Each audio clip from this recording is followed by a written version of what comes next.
मैं हूं स्वाति श्रीवास्तव। दरअसल संतों की वाणी एक बार फिर से विवादों में आ गई है। जी हां, आपने कई ऐसे संतों के बयान सुने होंगे जिन पर पूरे देश भर में विवाद छाया हुआ है।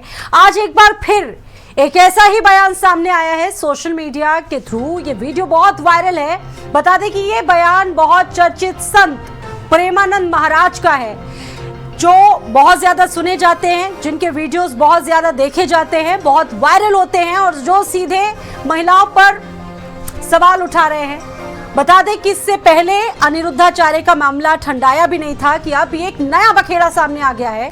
फिलहाल हम 3 संतों के बयानों को आपको सुनाते हैं और फिर इस पर चर्चा होगी आज।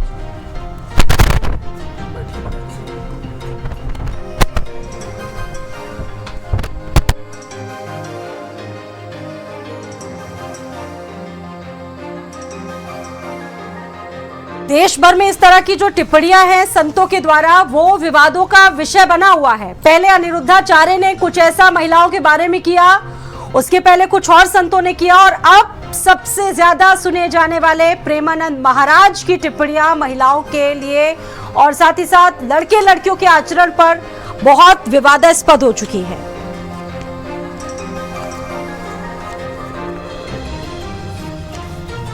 इस टॉपिक पर बातचीत करने के लिए खास मेहमान भी हमारे साथ जुड़ चुके हैं। हमारे साथ रितु शाहिर मौजूद हैं, हर्षा रिछारिया हैं और साथ ही साथ कुछ और लोग हमारे साथ मौजूद रहेंगे इस चर्चा में बातचीत करने के लिए। रुक करते हैं इस चर्चा का। सबसे पहले तो मैं हर्षा रिछारिया आप ही के पास आऊंगी। हर्षा रिछारिया, जो ये इस वक्त समाज में चल रहा है, इस तरह के आपत्तिजनक बयान संतों की तरफ से दिए जा रहे हैं महिलाओं के लिए, और साथ ही साथ सबसे बड़ा सवाल ये कि महिलाओं के लिए जो टिप्पणियां इस वक्त देश भर में की जा रही हैं, आप ऐसी टिप्पणियों को अगर सुनती हैं महिलाओं के लिए तो आप कैसा फील करती हैं एक महिला होने के नाते? देखिए, जो भी पहला हमने बयान सुना जिसको लेके अभी काफी दिनों से विवाद चल रहा है पूज्य श्री अनिरुद्धाचार्य जी महाराज का, वो जो बयान था वो कहीं ना कहीं ये दर्शाता है कि वो आज भी जो है, मुझे लगता है कि वो बाल विवाह के फेवर में है। उनको लगता है कि लड़कियों की शादी आज भी कम उम्र में हो जानी चाहिए ताकि वो ना घर से निकल पाए, ना बाहर की दुनिया देख पाए, ना समझ पाए, ना जी पाए। और वो जो एक मानसिकता चली आ रही थी पहले कि बस कम उम्र में, कच्ची उम्र में लड़कियों की शादी कर दो, उसके बाद उनका जीवन सिर्फ इतना है कि अपना पति, अपने बच्चे पैदा करो, सास ससुर की देखरेख करो और अपना जीवन ऐसे व्यतीत करो। तो मुझे लगता है आज भी वो उसी को सपोर्ट करते हैं, जाने अनजाने। मैं ये भी नहीं कह सकती हूँ कि भूल वश उन्होंने ऐसा कहा होगा, क्योंकि कई बार उनके बहुत से जो बयान है वो सामने आए हैं, लेकिन इस बार जो उन्होंने बोला है वो बेहद ही शर्मनाक है। उन्होंने कहीं ना कहीं सारी ही समाज की जितनी भी स्त्रियां हैं, महिला शक्ति है, नारी शक्ति है, सबके चरित्र पे एक प्रश्न चिन्ह खड़ा कर दिया। चाहे आप हो चाहे मैं हूँ, आज सब पे उन्होंने एक प्रश्न चिन्ह खड़ा कर दिया। मतलब अगर कोई लड़की 25 की उम्र पार कंटिन्यू कर करूंगी। रही है। हर्षा रिछारिया जी, बातचीत इस मुद्दे पर हमारी लगातार जारी रहेगी, लेकिन हम चाहते कि एक बार प्रेमानंद जी ने जो बातें कही, उनके द्वारा जो बातें निकल कर सामने आई हैं, वो भी हम एक बार सुन लेते। अच्छे आएंगे कि लड़कों से मिल चुकी वो सच्ची वो बनेगी, जो 4 लड़कियों से मिल चुका वो सच्चा पति बन पाएगा। विदेशी ये माहौल घुस गया है। ये लिव इन रिलेशन क्या है? गंदगी का खजाना, गंदगी का खजाना। अरे हमारे यहाँ पवित्रता के लिए जान दे दी। तो ये संत प्रेमानंद महाराज जी हैं, जिनको बड़ी संख्या में लोग, लाखों लोग फॉलो करते हैं। हर्षा रिछारिया जी, मैं आपके पास आऊंगी। ये अभी आपने संत प्रेमानंद को सुना और बड़े लोकप्रिय हैं। मैं खुद इनकी बातों को सुनती हूँ, इनके तमाम वीडियोस को मैं देखती हूँ, फॉलो भी करते हैं हमारे जैसी बहुत सारी महिलाएं। इनके इस वीडियो पर, इनके इस पूरे वक्तव्य पर आप क्या कहेंगी हर्षा रिछारिया जी? देखिए, परम पूज्य जो महाराज जी हैं, प्रेमानंद जी महाराज हैं, हाँ। उनको समाज का एक बड़ा हिस्सा फॉलो करता है, सुनता है, चाहे वो किसी भी उम्र का हो, किसी भी जेंडर का हो। उनको आज सब सुनना देखना पसंद करते हैं। बहुत से लोग उनसे मिलना चाहते हैं, उनका आशीर्वाद चाहते हैं। अब जो उन्होंने बात की है, पहले हमें वो बात समझनी होगी कि उन्होंने ये बात किसी एक जेंडर के लिए नहीं बोली है, उन्होंने ये बात दोनों ही जेंडर के लिए बोली है। उन्होंने लड़कों के लिए भी, पुरुष के लिए भी बोली है और महिलाओं के लिए भी बोली है। उन्होंने कुछ वर्ड जो यूज किए हैं कि कुछ महिलाएं ऐसी हो गई हैं, कुछ युवा ऐसे हो गए, कुछ लड़के ऐसे हो गए।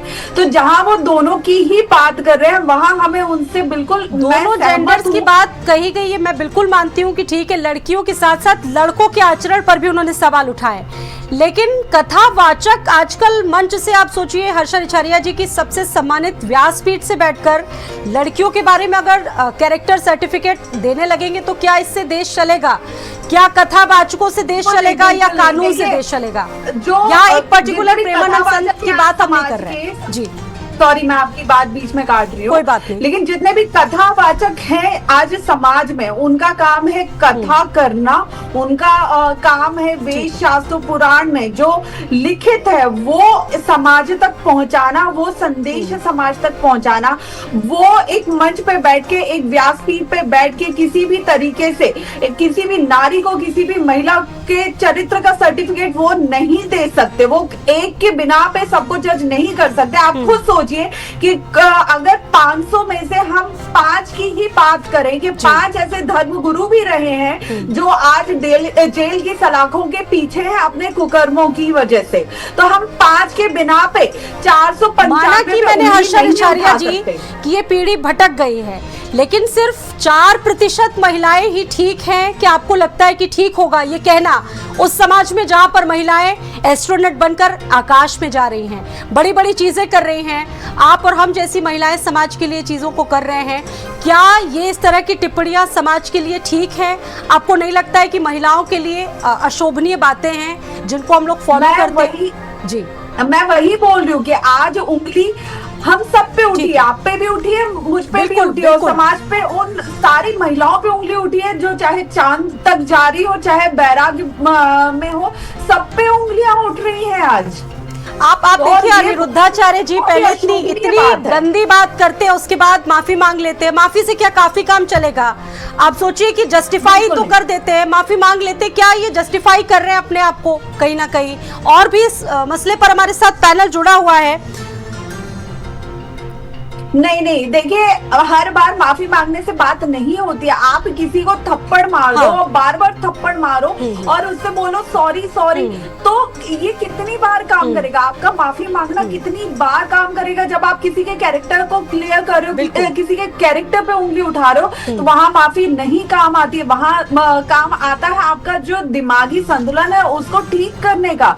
मुझे लगता है कि कहीं ना कहीं जो अनिरुद्धाचार्य जी महाराज हैं, उनको पर्टिकुलरली अगर मैं उनकी बात करूं, उनके जितने भी मैंने वीडियोस देखे, मैं कुछ वीडियोस चाहूंगी, एक बार उन वीडियोस को हम जरा देख लेते हैं, उसके बाद इस चर्चा को हम आगे बढ़ाएंगे। एक लड़कियां लाते हैं 25 साल की, अब 25 साल की लड़की 4 जगह वो मुंह मार चुकी होती है, सब नहीं पर बहुत, और वो 25 साल की जब तक आती है तो पूरी जवान होके आती है। जब जवान होके आएगी तो स्वाभाविक है कि वो अपनी जवानी कहीं ना कहीं तो वो उसकी जवानी फिसल जाएगी या जाएगी। जैसे कि अभी एक लड़के के संग हनीमून मनाने गई, परंतु वो किसी और के साथ वो रह चुकी थी, उसके साथ चक्कर था। वो ड्रम वाला केस अभी पुराना हुआ नहीं जाता। रिछारिया जी, आपने सुना संत अनिरुद्धाचार्य को संत कहलाते हैं, उन्होंने महिलाओं के लिए इतनी गंदी बात कह दी। ऐसी होनी चाहिए संत की बात। 2-4 केस उंगलियों पे गिन के महिलाओं के सामने आ गए तो पूरा पुरुष प्रधान देश हिल गया है।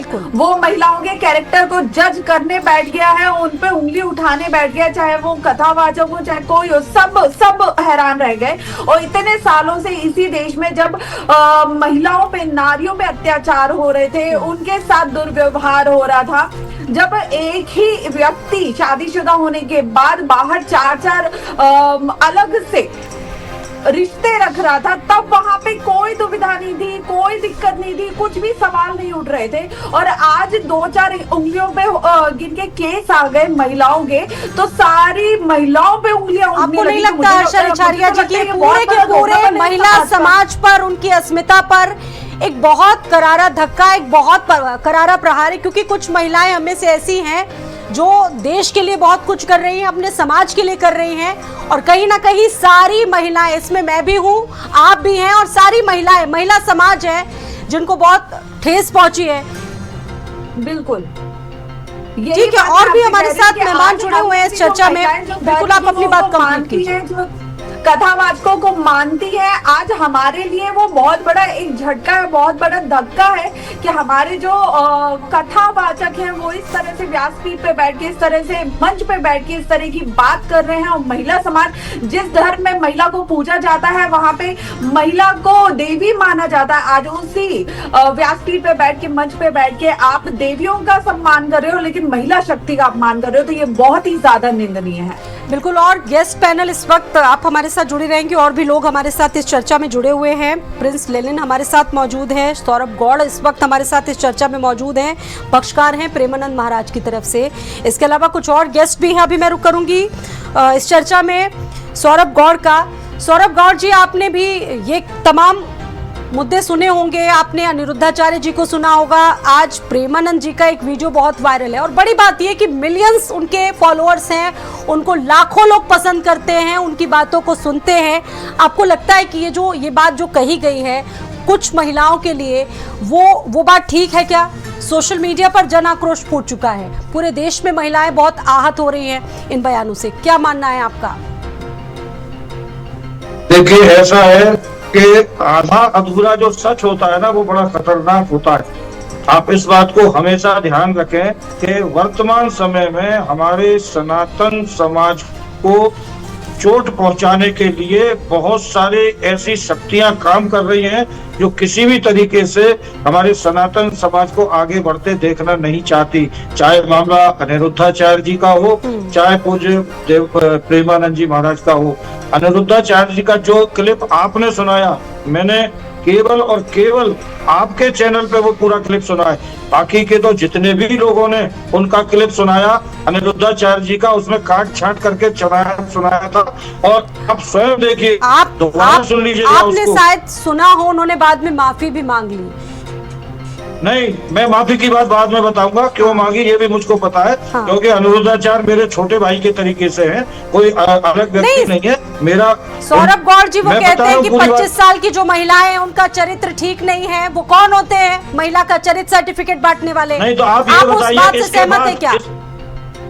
नहीं, मैं उस बात से बिल्कुल सहमत नहीं हूँ, मगर इसके बाद उन्होंने ये भी बोला है, आपने अभी चैनल पे दिखाया है कि सारी महिलाओं के लिए वो ऐसा नहीं बोल रहे हैं। आप देखिए, दोबारा जिन महिलाओं की शादी होती है वो महिलाएं अपने संस्कार भूल जाती हैं, ये लाइन उनकी तरफ से कही गई, ये ठीक है क्या? आपको ये लाइन ठीक लगती है क्या?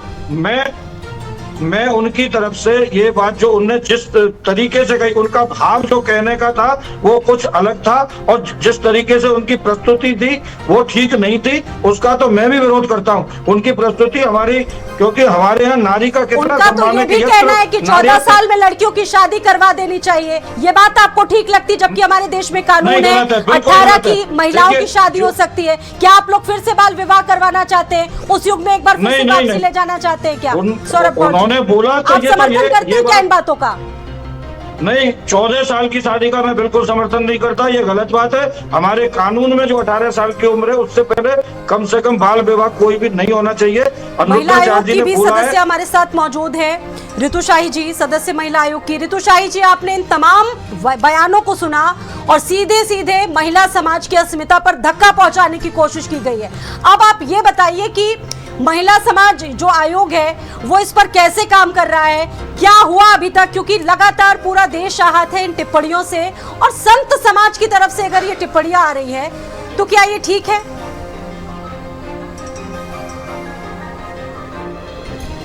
आपको बता दूं कि ये जो भारत है, प्राचीन काल से ही ये एक नारी शक्ति कही जाने वाली देवी की पूजा की जाती है, जिसको यहाँ नारी के हर रूप में, लक्ष्मी के रूप में कह ले, एक शक्ति के रूप में कह लें, विद्या के रूप में कह लें, प्रकृति के रूप में कह लें, पूर्ण रूप से ये पूजनीय है। अगर इस तरह से इनके ऊपर अगर कोई भी अभद्र शब्द निकलते हैं किसी के भी, तो ये एक बहुत ही निंदनीय कहे, अपराध ही कहा जाएगा। कोई भी आकर सिर्फ महिलाओं पर टिप्पणी करके चला जा रहा है। शब्दों आप संतों को तो ले ही लीजिए, आप मौलाना भी टिप्पणी करके चले जा रहे हैं। मतलब महिला समाज के लिए ये जो तमाम बातें कही जा रही हैं, किस तरीके से देखता है महिला आयोग इन बातों को, इन टिप्पणियों को, कैसे काम करेगा? मैम, मैं यहाँ पर ये जानना चाह रही हूँ। महिला आयोग हमेशा के लिए, हमेशा ही जो है, अगर कोई पीड़ित महिला आती है तो उसके लिए, जो भी पीड़ित है तो उसके लिए पूर्ण रूप से 24 घंटे तत्पर है कार्रवाई के लिए। और जहां तक होता है, एसपी हो या डीएम हो या आपके थाना प्रभारी हो, कोई भी हो, या कोर्ट हो, कचहरी हो, जज हो, जिससे भी हम लोगों को अगर कुछ कहना है और पीड़ित महिला का सहयोग लेना है, जानने की कोशिश करूंगी। लेकिन अभी हमारे साथ प्रिंस लेनिन जी मौजूद हैं, अधिवक्ता हैं, इस खबर पर बातचीत करने के लिए। प्रिंस लेनिन जी, अगर कानून की हम बात करें, जो टिप्पणियां हो रही है, पूरा समाज इससे आहत है, लेकिन अब इस पर कानून किस तरीके से इसको देखता है? कानून क्या कहता है? देखिए, कानून में तो अगर आप किसी वर्बल एक्ट से भी किसी महिला की मॉडेस्टी को आउटरेज करते हैं, तो जो इस वक्त सेक्शन 79 है बीएनएस की धारा, उसके तहत 3 साल तक की सजा है। लेकिन ये चीज़ अब किसी एक व्यक्ति को लेकर के कही जा रही है या पब्लिक एट लार्ज के लिए की जा रही है, तो जिस तरह से ये जो कथन एक के बाद एक आ रहे हैं, उसके बारे में जहाँ तक आपके साथ, अपने साथ पैनल पे जो महिला आयोग की सदस्या हैं, उन्होंने भी, महिला आयोग ने शायद इसका कॉग्निजेंस लिया है और इस मैटर पे जिस तरह से उनसे माफ़ी मांगी गई है, तो अब ये देखना है कि कंप्लेंट किसकी तरफ से आती है। अगर कंप्लेंट आती है तो फिर एक्शन भी होगा और कानून को अपना काम करना पड़ेगा। लेकिन कुछ चीज़ें हैं कि दोनों को मिक्स और मैच नहीं करना चाहिए। इस देश में जिस तरह से महिलाओं ने आगे बढ़ करके सहयोग किया है। मनीष जी भी हमारे साथ मौजूद हैं। मनीष जी, आप इन टिप्पणियों को देख रहे होंगे, सुन रहे होंगे, मैं खुद सुन के बहुत आहत हूँ। ये सब पूजनीय संत हैं और इस तरह से पूजनीय संतों के द्वारा जो मर्यादित वाणी होनी चाहिए, अब ये जो भाषाएं हैं मर्यादा में ना रहकर आगे चीजें बढ़ रही हैं। इसको लेकर समाजवादी पार्टी क्या देखती है? स्वाति जी, भारत में संतों की परंपरा और धर्मगुरुओं की जो परंपरा रही है वो बहुत पूजनीय और बहुत ही सम्मानित रही है। भारत में जिस तरह से संतों की पूजा की जाती है, उनके द्वारा बनाए गए संस्कृति और सभ्यता का पूरा भारत अनुपालन करता है, वो सदियों और दशकों से चला आ रहा है। आपने भी देखा है, हमने भी देखा। एक बात। दूसरी जो महत्वपूर्ण बात है स्वाति जी, कि इन धर्म गुरुओं को छूट किसने दिया है ऐसी ऐसी सभाओं का आयोजन करने का, ऐसे मंचन करने का? आप करोड़ों करोड़ों की इनके टेंट लगते हैं, करोड़ों करोड़ों रुपए खर्च करके इनकी फैसिलिटी दी जाती है, जबकि भारत में हमारे जो धर्म गुरुओं की परंपरा है वो बहुत ही शुद्ध और पवित्रता से बंधी हुई है। उनकी जो एक सांस्कृतिक प्रणाली होती है, सभ्यता प्रणाली होती है, उनके जो कुलगुरु होते हैं वो बहुत ही एक अलग तरीके से अपने शिष्यों को तैयार करते हैं। ये पता नहीं कहां से आए। इन लोगों ने जितना सनातन धर्म का क्षरण किया है, सनातन धर्म का जितना इन्होंने अपमान किया है, उतना तो हिंदुस्तान में कभी नहीं हुआ। और उसके पीछे भारतीय जनता पार्टी की सत्ता की ताकत है। भारतीय जनता पार्टी के नेताओं का पॉलिटिकल इसको हम ना ले तो ज्यादा बेहतर है, क्योंकि महिलाओं पर अगर ये टिप्पणी हो रही है तो ये आधा समाज है उस पर टिप्पणी हो रही है। कुछ पॉलिटिकल रिएक्शन पहले आ रहे हैं मनीष जी, मैं चाहती हूँ वो हम जरूर सुन लें, उसके बाद इस चर्चा को हम आगे बढ़ाएंगे। बिल्कुल सुनते से शादी करें हम। अब हम ऐसे बयान की निंदा करते हैं। आधी आबादी महिलाओं की है और सारी ताकत वही है। सरस्वती वही है, लक्ष्मी वही है, दुर्गा वही है। जब दुर्गा का रूप धारण करेंगी ना तो इनका बयान खत्म हो जाएगा, तभी दिखाई नहीं देंगे। उनके ऊपर टिप्पणी करना खतरे से खाली नहीं है। कोई सोच समझ करके बयानबाजी करे। आधी आबादी महिलाओं की है। ये सही है कि उन्होंने चिंता बदलते हुए समाज पे व्यक्त की है। एक चिंता व्यक्त की है कि जो स्वरूप बदल रहा है समाज का, जीवन शैली बदल रही है, उस पर लेकर चिंता व्यक्त की है। लेकिन फिर भी इस तरह की टिप्पणियां नहीं होनी चाहिए। तो आपने इसमें दो पक्षों को सुना, दोनों ही सरकार के मंत्री हैं। एक कह रहे हैं कि महिलाओं पर ये ओछी टिप्पणियां ठीक नहीं है, जनता जवाब भी दे देगी, और दूसरी टिप्पणी को आपने सुना जिसमें समाज के स्वरूपों पर बोल रहे हैं मंत्री जी। हर्षा रिछारिया जी, मैं आपके पास आ रही हूँ। आपने दोनों बातों को सुना, लेकिन ये चीजें निकल कर आ रही हैं जिसमें कुछ लोग तो सहमत नजर आ रहे हैं। अच्छा, सामाजिक जो स्वरूप बहुत तेजी से बदलता जा रहा है, आपको नहीं लगता है कि धारणाएं बदली है तेजी से? लड़के लड़कियां जिस तरीके से कदम ताल मिलाकर चल रहे हैं, उससे भी कुछ लोगों को ऐतराज है। गलत चीजों का एतराज होना चाहिए, लेकिन महिला समाज पर इस तरह की टिप्पणियां, क्या कहेंगे आप? देखिए, जो गलत है उसे 100% गलत बोलना चाहिए, और गलत हमेशा वो इंसान होगा, उसका कोई पक्ष नहीं ले सकता है। जैसे आज ये स्टेटमेंट जो अनिरुद्धाचार्य महाराज जी की तरफ से है, वो गलत है तो गलत है, उसका कोई पक्ष नहीं ले सकता, और पक्ष लेके भी उसे सही साबित नहीं कर सकता। उसी तरह जो भी युवा है, हम जेंडर की बात कर ही नहीं सकते आज के टाइम में। जो भी युवा है, चाहे वो लड़का हो चाहे लड़की हो, आज अगर लड़का नशा कर रहा है तो वो भी गलत है, लड़की नशा कर रही है वो भी गलत है। लड़का अगर शादी के बाद, पुरुष अगर शादी के बाद भी अपनी पत्नी को छोड़ के 4 के साथ रिश्ते रख रहा है तो वो भी गलत है। और वही चीज पत्नी के ऊपर भी लागू होता है कि वो अपनी पति को छोड़ के शादी के बाद 4 पराये पुरुषों से अगर संबंध रखते हैं तो वो भी गलत है। तो यहाँ हम अगर जेंडर की बात ना करें तो वो ज्यादा जरूरी है, क्योंकि ये देश सिर्फ, ठीक है हम बोलते पुरुष प्रधान देश, और हकीकत में जब जब महिला कंधे से कंधा मिलाकर आगे बढ़ने की कोशिश करती है, प्रयत्न करती है, लेकिन हर्षा रिछारिया जी, मैं खुद मानती हूँ कि समाज माना कि बहुत गलत अवधारणा की तरफ आगे बढ़ रहा है। ये मान लिया जाए समाज में अर्धनग्नता बिल्कुल बढ़ गई है, लेकिन संतों का समाज तो आईना दिखाना है ना। वो अगर इस तरह की ओछी टिप्पणी करेंगे तो क्या ये ठीक रहेगा समाज के लिए? वही चीज है। देखिए, एक इंसान को आप अगर जानवर बोल रहे हैं तो उसको बुरा लगेगा, लेकिन वही आप उसको बोल रहे हैं कि तुम शेर हो तो उसको अच्छा लगेगा, जबकि शेर भी जानवर होता है। तो आप एक व्यासपीठ पे बैठे हुए हैं, एक मंच पे बैठे हुए हैं, आपके शब्दों को ही ये जमाना, ये धर्म के लोग सब उन्हीं को सुन रहे हैं। अब वो अगर आप गलत चीज को गलत बोलना चाहते हैं तो पहली चीज, आप व्यासपीठ पे बैठे हुए हैं, आपको ये पता होना चाहिए कि किस तरह से किस बात को कैसे रखनी है कि युवा भड़के ना, बल्कि युवा उसको समझे। ये बहुत ज्यादा जरूरी है। अगर आप ही शब्दों का सही चयन नहीं करेंगे तो आप जिनको सुधारने के लिए बैठे हुए हैं, जिन्हें समझाने के लिए बैठे हुए हैं, वो क्या समझेंगे और क्या सुधरेंगे? बिल्कुल। मनीष सिंह जी, मैं आपके पास आऊंगी। मनीष जी, कोई महिलाओं पर टिप्पणी कर रहा है तो कोई जाति पर टिप्पणी कर रहा है। एक नहीं, हजारों ऐसे बयान आ रहे हैं संतों की तरफ से। आपने प्रेमानंद महाराज को सुना होगा, अनिरुद्धाचार्य को आपने सुना, रामभद्राचार्य का भी एक बहुत विवादित बयान इससे पहले सामने आया था। खुद को श्रेष्ठ ब्राह्मण बता रहे हैं, दूसरों को अधम बता रहे हैं। क्या ये ठीक है इस तरह की टिप्पणी करना? हमारे समाज में विघटन नहीं पैदा करता?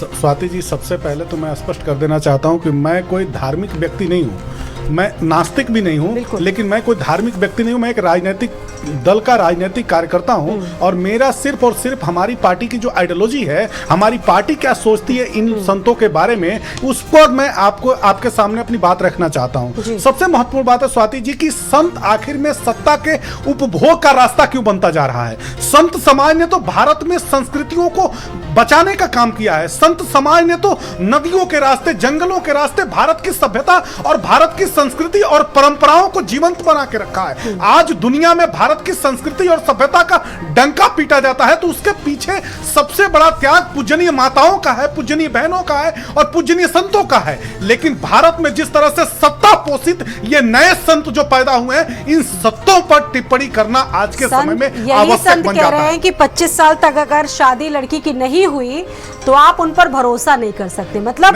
मंच से बैठकर उस लड़की को आप कैरेक्टर सर्टिफिकेट दे रहे हैं। स्वाति जी, उन्होंने पूजनीय माताओं और बहनों को अपशब्द तो बाद में बोला। उन्होंने, जिस मां ने उनको जन्म दिया, जिस मां ने उनको पैदा किया, सबसे पहले तो उन्होंने उनके ऊपर टिप्पणी की, उस बहन के ऊपर टिप्पणी की उन्होंने जिसने उनकी कलाई में राखी बांधी। आखिर में इनको छूट कौन देता है? हम इनके फॉलोअर क्यों बनते हैं? इन्होंने कौन सा ऐसा देश में परिवर्तन का काम किया है? कौन सा इन्होंने सामाजिक सुधार का काम किया है? हम अगर इनके फॉलोअर बनते हैं, अगर हमने फेसबुक पर, ट्विटर पर, इंस्टाग्राम पर इनको फॉलो किया है तो हमारी गलती है। ऐसे असभ्य और असंस्कारिक लोगों को हमारे समाज में कोई स्पेस नहीं मिलना चाहिए। और मैं पूछना चाहता हूं सरकारों से कि आखिर सरकार के चरण बंधन करने सारी चीजें होती है, फाइनली माफी भी मांग ली जाती है। स्वाति जी, सरकार के लोगों को चाहिए। ठीक है, मैं रोकना चाहूंगी। इस वक्त राहुल गांधी संसद में बहस कर रहे हैं, इस वक्त चर्चा वहां पर चल रही है, संबोधन सीधा मैं आपको